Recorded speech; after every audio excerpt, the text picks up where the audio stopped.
High spots and cheap pops! Ladies and gentlemen, this is Silicon Steve Alley, and I am here with Vladi. He likes to pod. Everybody, we are aglow with one of the best Royal Rumble finishes we've ever seen involving the Bloodline and Sami Zayn. Welcome to High Spots and Cheap Pops. Roman Reigns and this storyline has transcended all of the big matches.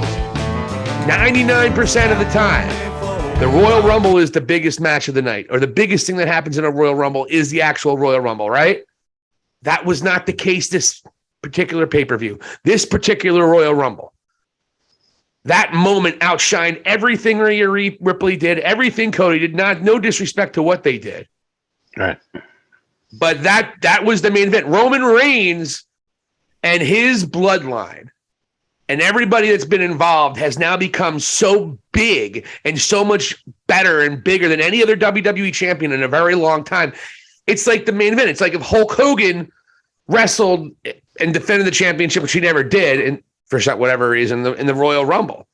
The main event, the World Championship, was never the number one priority. The only other time I remember it possibly being, and I don't think it is in retrospect, because Stone Cold winning was still a big deal, was Mick Foley and Rock. Mm-hmm. I'm trying to think of other main events that stood out, and perhaps Cena, Rollins, and Lesnar. But other than that, I don't remember the championship match being a bigger deal than the actual Royal Rumble itself, and that certainly happened this year. Yeah, and that's with the returning Cody.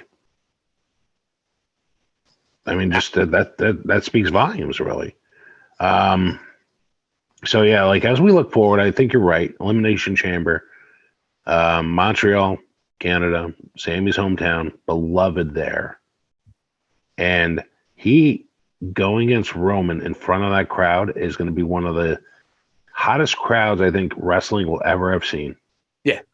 And honestly, like I'm trying to figure out how this plays, because even though I'm loving Sammy, I don't think they've crossed a bridge where Sammy's going to get a main event shot against Roman on WrestleMania weekend. He's not becoming Stone Cold right now. He's not becoming The Rock. He's not having one of those ascensions. No. I don't know where you go with Sammy after this is over either. What will make him fresh and big and be that face of the company? And he even said he doesn't feel like he's ever going to be a face of the company. He says he's not that kind of guy, which is interesting, because if you come out and you openly say it, then that means you believe it. And if you believe it, then maybe you're not. Cody Rhodes believes he's going to be the guy. Okay. Cody Rhodes believes he could be the guy. If Sammy doesn't, then, I mean, obviously, you got to give the ball to the guy who thinks he is. So here's my thinking, and I have a feeling you're going to disagree with me.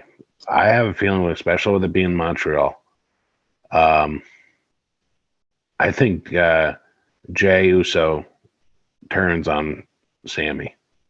I agree.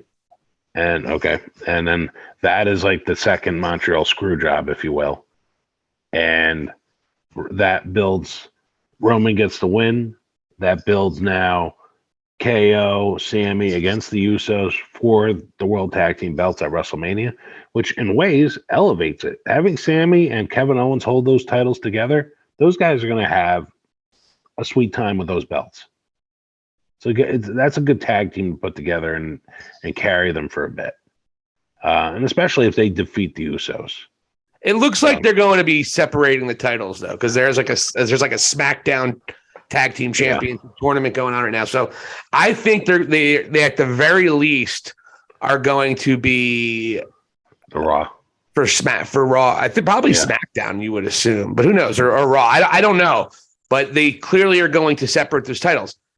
But that's the thing. Do you separate the titles for Roman and Cody? I mean, Roman losing has to be a monumental event. You could even make the argument that Cody loses and has to come back and do it again next year to make him earn it. Because he's only had like 5 matches since he's been in WWE, right? Right. So perhaps 6 now. So that's where it's interesting, because you have this white hot baby face with Sami Zayn, already has merch out with scratching out Uce and putting Zayn. Yeah. And then you have white hot Cody Rhodes. You got these two forces of who's going to be the guy who takes out Roman. And Triple H can go either way. It doesn't really matter. It's going to probably be good. The question is now, when do you pull the trigger on making Roman lose? It looks like The Rock is not going to be part of WrestleMania, which is what have you. But Cody Rhodes in his promo on Raw called out Roman Reigns, saying, I'm going to face Roman Reigns. It's Cody versus Roman. Cody versus Roman. I don't think Cody would have cut such a promo the way in the way in which he did if it wasn't definitively going to be Roman Reigns, and if it wasn't definitively going to be Cody and Roman at WrestleMania. So for all those with the dream that The Rock coming, I do not think that is happening. I think The Rock is not doing WrestleMania this year.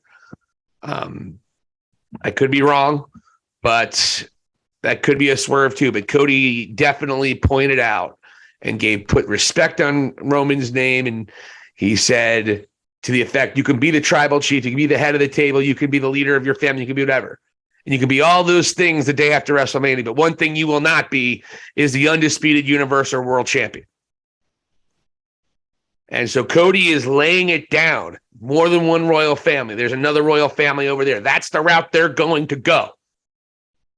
So it's a weird, tricky situation because if you're the crowd, you want Sammy in the big spot.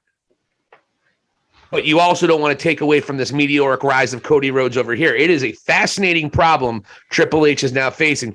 But I'm with you. I think that you're going to see Kevin Owens and Sami Zayn versus the Usos with Jay siding with his family.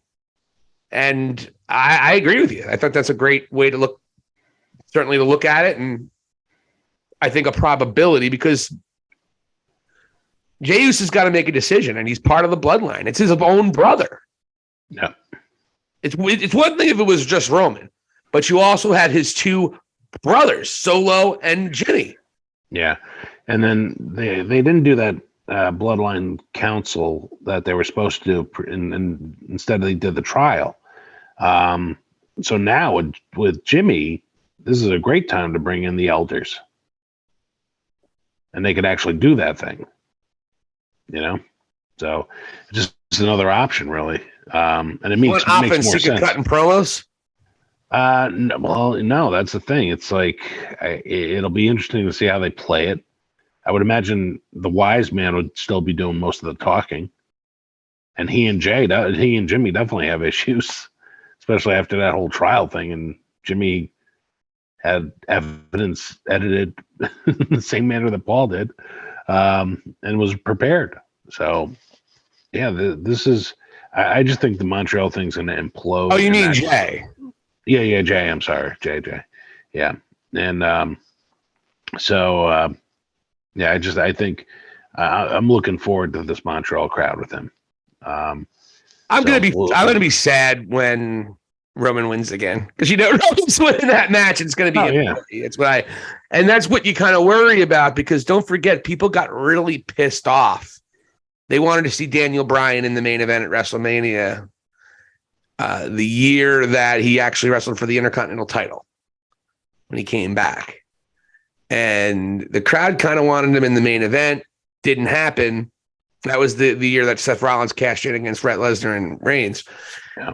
And that's why Roman got booed. And Roman had to face Daniel Bryan on the Fastlane or whatever the pre WrestleMania pay-per-view was to prove that he's better than Roman Reigns. They had to do that just because they were so pissed off that it wasn't Daniel Bryan in the main event. I don't think it's the same thing here, but it kind of is. Does Cody get any blowback for not being Sami Zayn? That would be the question. Cody cut a dynamite promo on Monday, and the WWE Universe, who did not know how good of a promo he can cut or forgot, they were reminded pretty quickly. It's a tricky situation, but I think that definitely the safe way to go if you're not having The Rock there, you're going to be doing what you said that they're going to do. It's the best story to tell. But at the end of the day, that Jay and Sammy relationship, that's going to be a sad and heartbreaker as well because they work so hard to become brothers, and then for it to go the way it did, that was one of the sad things that you had to see. That pain that Jay saw in his heart when Sammy hit Roman, because he knew he had to make a decision, and he knew Roman was a son of a bitch in that moment. But if you look at Roman's perspective, his heart was broken too. While Solo and Jimmy was beating the frig out of Sami Zayn after he took a chair to Roman's back, Roman sat there defeated, deflated, upset, feeling like the Shield all over again with Seth Rollins destroying that brotherhood. It was the same emotion. It was just fascinating, the levels of emotions between all these different characters, and it was beautiful and one of the cooler segments I've ever seen in professional wrestling. Thank you so much for watching High Spots and Cheap Pops. This is Silicon Valley for Vladi Daddy. Please hit the subscribe button, and thank you so much for watching High Spots and Cheap Pops. Here endeth the lesson.